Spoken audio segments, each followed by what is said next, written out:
SWAT Team Podcast.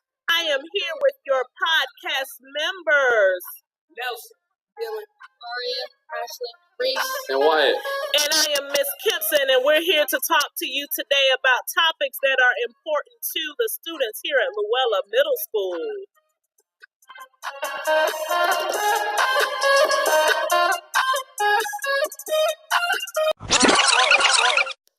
All right, so today's topic is about bullying. So tell me, what do you guys think bullying is? Well, I think bullying is actually a lot of things, like talking about somebody that doesn't want to be talked about, or putting your hand on somebody that doesn't want to be touched, or basically just doing anything to offend someone. So basically, what you're trying to say is bullying is like an act when a person intends to do physical or mental harm to another. Yes, right. Yes. But there's actually a lot of other ways to bully someone. It's not only about 3 ways. It's just bullying is whatever just you're doing to offend somebody. I think bullying, my opinion on bullying is that it's like making someone uncomfortable, or they're not like they're not normal around somebody else, or they have to act different around somebody else. Yeah, I agree with that. You guys have any thoughts on bullying? I think it's wrong. I think it's very wrong, and it should be punished more. I think that bullying should not be allowed in schools. I think the school, they put rules for bullying, but it doesn't really go on. They don't really enforce the rules. And I think that when people say they're having a rule for bullying, I think it's actually still going on, but kids are too afraid to come out and talk about it. I actually kind of disagree with that, because sometimes bullying can be beneficial. That doesn't make any sense. Well, actually it does, because sometimes if a person doesn't have much confidence and they're bullied, sometimes it can end up backfiring on the bully, and they can learn self-confidence and how to stand up for themselves. Or sometimes it could just lower your self-esteem. Yeah, I agree with him, because I think bullying, if you don't have any confidence, I think that'll just lower your confidence even more, since you're getting picked on and you can't even build up any confidence. Although sometimes if you're bullied and you learn sometimes to deal with just yourself and learn to make yourself happy, and that's in the long run, that can make you more happy and build your own confidence. You know that there's some suicidal kids in the world too. So if you bully them, they can end up hurting themselves or killing themselves. I think bullying can have some pros and cons, but it shouldn't happen. Yeah, it's not a good thing. There's no pros to bullying. So here's the thing. I've noticed a lot in the news that more elementary kids are really struggling with bullying. They're committing suicide. They're harming themselves. Now, the way Henry County defines bullying is that it's any willful attempt or threat that inflicts injury on another person when accompanied by an apparent present ability to do so. It can be intermediate bodily harm, written, verbal, or physical act, something that causes another person substantial physical harm and visible body harm. It can interfere with the student's education. It's severe, it's persistent, and it has an effect on disrupting the operation of the school. So I think for a lot of kids, some people may say, oh, well, this person said something about my mother. If it's not continuous, then that's not considered bullying. If they just say it one time, that's just somebody kind of being mean, and it's just a mean comment to make. But if it's consistent and you've explained to them that this is not something that you want, them to keep doing, and they keep doing it over and over, then I think that's when it starts crossing into the line of bullying. But kids usually crack jokes. Some people might take it to heart, even if they just right. And I mean, that's why you have to be kind in what you say to people, because you don't know what somebody may be going through. See, here's the thing about elementary school kids, though. They don't really know better, especially the younger ones, kindergarten through 3rd grade. They really don't have a filter. They don't know what they're saying. They don't know what their actions or what their response to their actions could be. Right. And I think the thing that worries me is, even with middle school, you guys are going through your own emotional and developmental changes. So there will be times where you may be super confident, and it may be times when you're not so confident. And that one thing that somebody says can break your confidence. And that's something you have to kind of learn to do yourself, is to believe in yourself, be comfortable in yourself, get to know yourself, and be okay with yourself. You're not supposed to be like everybody else.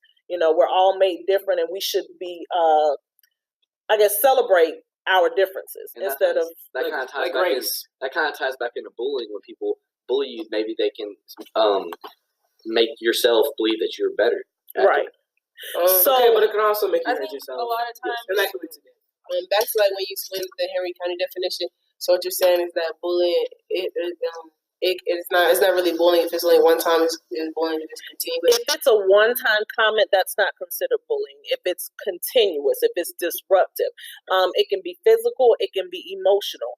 And I work with an organization that caters to youths that have gone through a lot of emotional and physical abuse. And one of the things that I learned is they have this machine that measures, it basically measures your brain waves, and it tells that there is no difference in physical abuse and emotional abuse. It still reacts the same way in your brain. Yeah, but Why do you think I think that like a lot of times students, they bully other students and their peers and everything, not just like for the fun of it, but for attention and popularity. I agree. Actually having a bad day before he got to school. So he got to school, and there was a kid. He only said one comment about him. I forgot what he said, but he ended up saying, "You know what? Never mind. When I get home, he's gonna kill myself." They didn't believe him, so he got home, got the shotgun, bow, shot his head off. And see, that's why I say you have to be cautious with the words anyway. I mean, one comment can make the difference. I know when I was in the classroom with my students, I don't care what kind of day I had at home the day before. The first thing I'm gonna do, good morning, how are you? And greet them kindly, because you don't know what they went through that night. You don't know what they went through the day before. I had a lot of kids who were homeless. I had kids who didn't have their parents. I had students whose parents were being deported. So the way I interact with them made a difference in their day, as opposed to when they first come in. What do you want? Sit down. You know, nobody wants to be yelled at. You never know someone's circumstances, and people react different ways depending on what's going on in their life. I completely agree. I think, a lot of times how you have the school shootings, it's usually because the kids, they said, were being bullied, or, they felt like it. Right, they were outsiders. I actually have a friend. But we never know their circumstances and why they say these types of Right, things. and that's what you have to think about. Sometimes their actions not necessarily just bullying and constant patronizing, but also the isolation, like always being pushed away or ignored. And sometimes the kids end up becoming bullies because they're lacking something at home. They may be jealous of you, like you said earlier. They may be getting bullied at home. They may be getting abused. So my thing is, children act out because of a reason. They don't just act out because. Like, there's one student I know who's super smart, very bright, and he constantly gets in trouble, and he's always getting in trouble because he's bored. He's not being challenged. His teachers, they become frustrated and they're not sure what to do. So my other question for you is, how do you think students can stop bullying? I think students, from the obvious stuff that people tell them, is tell an adult or like another adult you trust or somebody. I think it doesn't have to be an adult. If you really feel like you can trust somebody that's not even an adult, I really believe that you can tell them, and then they'll try their best to help you. That's actually, sometimes that might not work, because I had a friend in last year, she would cut herself, and if you tell them adults, she would probably get mad, because she didn't like how people would tell her business everywhere. Well, okay, so one thing that I've joked about with my kids is, when you're in middle school, if you tell a secret, the secret is everybody knows. They couldn't figure out why I would always know certain things about them. It's because you tell one person, you might as well tell everybody. And it's not that y'all are incapable of not keeping secrets. It's just that, today Ashley and I might be friends, but Ashley insulted my dress, so it hurt my feelings. So then I talked to Reese, and I was like, I can't believe what Ashley did. I am just so over it. And she used to do blah, blah, blah. So it's just conversations and relationships that change. And then they're like, Reese is like, oh my God, Nelson, did you hear what happened with Ashley? And then, and that's how it kind of starts. So go off of that, I think that our generation of people, I think that we got more mature. I think we can actually keep more secrets, because we have a lot of stuff that goes around in school. A lot of people don't know about. It's like you have sections. It's like some people just be with other people and they know certain stuff, and the other people just sit back and they don't know a lot of stuff that other people know. But again, when relationships end, that's how it comes out.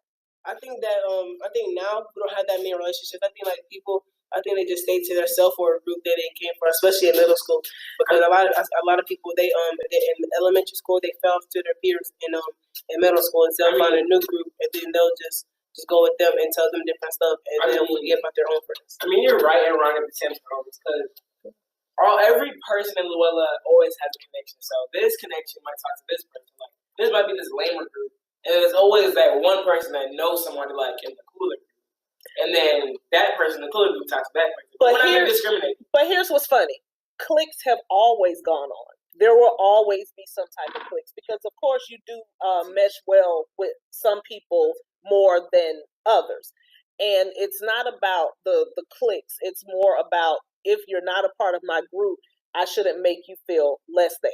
And I hate how social media has given access for people to just literally just go online and troll. For what? I think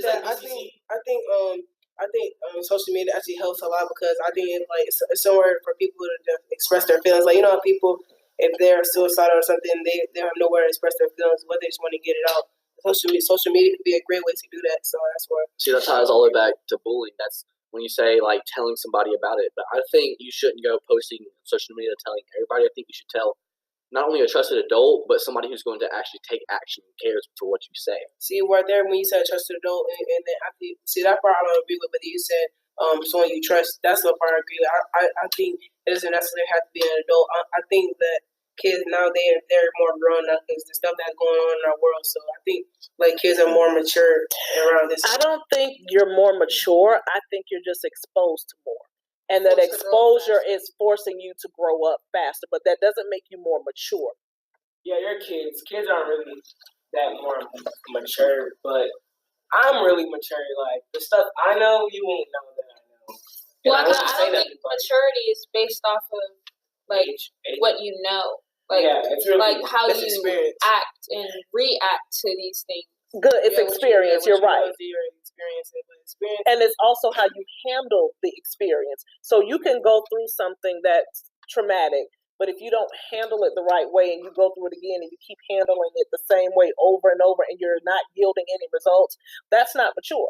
That's just you still doing the same thing over and over again. Maturity comes from experience. It comes from growth. Yeah, and growth comes from uncomfortableness. Experience comes with wisdom and I think like comes with wisdom, and then I think like overall like out of this when you're going through all these experiences, I think it'll also give you more maturity though. But we're not fully mature until we're actually physically grown due to the actual textbook definition. The actual definition of maturity is being fully developed physically.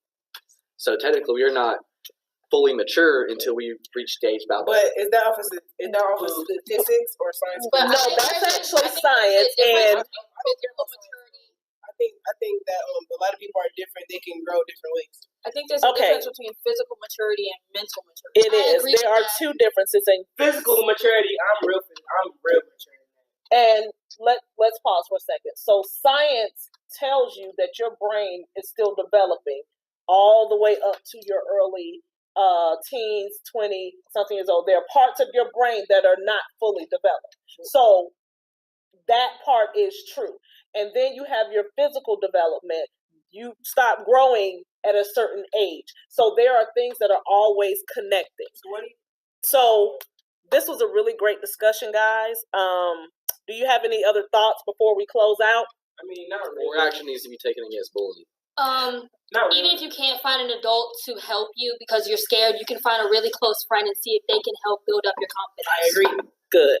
All right. Well, thank you guys so much for joining us. We'll be back with you guys next month for a new topic. We out.